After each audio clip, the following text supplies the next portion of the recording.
Good morning, guys. Welcome to Sakuma Podcast with Talk. It's Nico here. I'm so excited to be here today because this is the third episode for The Journey is Not Over Yet Until I Win. I remember the first episode and the second I've done it on the house, but today I'm here on the recording studio. So this is going to be fantastic. It's going to sound good. So welcome again in Sakuma Podcast with Talk. Today I'm going to be touching about four things about the journey is not over yet. This is about my life. Most of the stuff I'll be talking about is about my journey, and that's where I'll connect with people.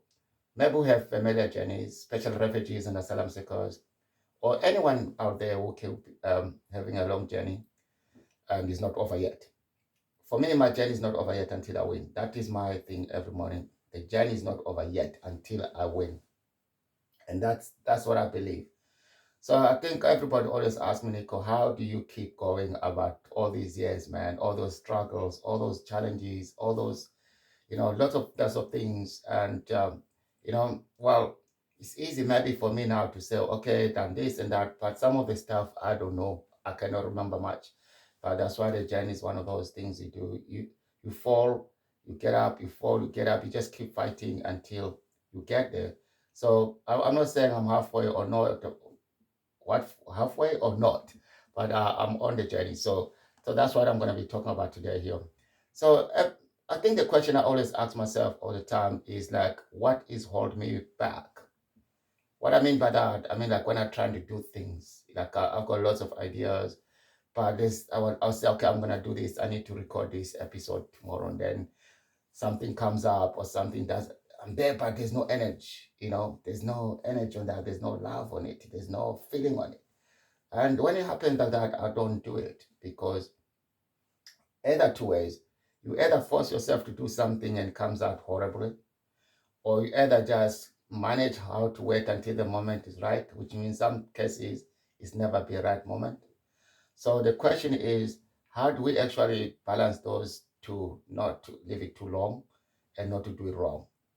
So I learned that I've got my moments. I know that like today you can see my energy is very up there, man. I'm so excited to be here. So I can record well. But yeah, I think this question goes to everyone as well. There's so many reasons things hold us back. And sometimes for me, I think it's because, as I said, I don't feel like this is the right time to record this episode because I'm not in that mode. When we talk about things, we need to be actually fully on the focus on it, on the energy as well.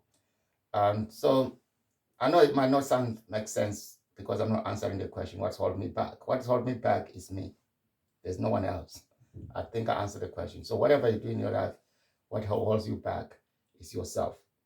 I think I answered that one okay. Yeah, it's me, it's yourself. So, but if you identify the thing like that, then you'll be fine. So the reason why I use this word, what hold me back, I'm gonna go back to my story about when I was during the time I was a asylum seeker in the UK or refugee. We're not allowed to work. We're not allowed to do lots of things. We're not allowed to, yeah, lots of things. So that's another hold back. For 10 years, you hold back. So you lose uh, 10 years of life. I mean, like for creativity, for whatever it is, and stuff like that. So those who never been in the system, who don't understand how that works, it's a very, very terrible place to be as a asylum seeker or refugee. So many hidden talents, they never come out because people, they're not allowed to do much. So that's that. And then I'm going to move on to it's the same thing like I was asking myself all the time, like, why, why my vision is not moving to the right direction? Because I remember when I started stand-up comedy, I was like, it's really a scary place as well. And you always think about what people are thinking. Did I do well?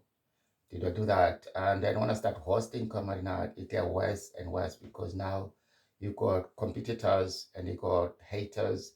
You've got people wish you very, very badly, and then you've got people really like you. So now it's up to you to make up a mind. Which one do you want to move the direction to? Or do you want, what I mean? So I was really, this was called struggling to get things done properly because I was hear some voices around, someone tell me this, someone tell me that. And then eventually I want to admit, and then I stopped running comedy nights so far. Again, it's good for me because my mental health was not doing well for that. And there was a lot of mental health issues contributed by these kind of negative comments, negative talks.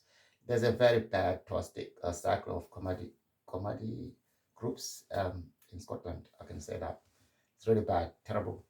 But there's some good people as well. So don't get me wrong. I'm not here today to criticize people. I'm just talking about myself, what I went through, and my experience, my life experience. That's why I said the journey is not over yet until I win. I didn't come here to talk about people like criticizing people. I'm just sharing my journey. It's part of my journey. Whatever happens to me, I think I have a right to share and I have a right to talk about, as long I am not actually causing harm to other people. I'm just sharing that what happened to me. That's what I'm saying here.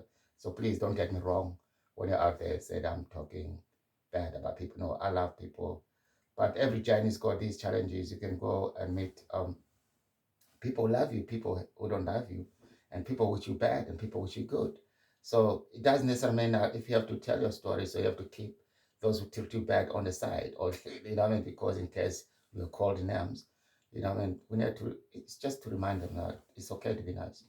I'm not saying I'm a good person as well. I'm not saying like I'm a good person, sorry, but I'm not saying I'm 100% perfect person. Like no one is perfect 100%. That's not a thing. But anyway, let me don't talk too much about other people's, because that's what we're learning. When you haven't finished your journey, you need to learn that other people don't control what you do and what you want to do. So I think for me, I'm still on the journeys as well. Like the things that make me not get out there properly quick as possible is too many ideas. Too many ideas, they're very, very bad for your creativity, you know. So yeah, I had too many ideas, but to put them in order is one of the most difficult things to do. So that's why even today I learn I don't have to put anything in order. Sometimes if you wait to be perfect, you never be here. So that's why today, this episode, in the beginning, like right now, it might sound a little bit all over the place, but we're gonna get on a track, okay? So are you ready for the first track? Or not gonna? Oh, yes. It's okay. I'll tell this story.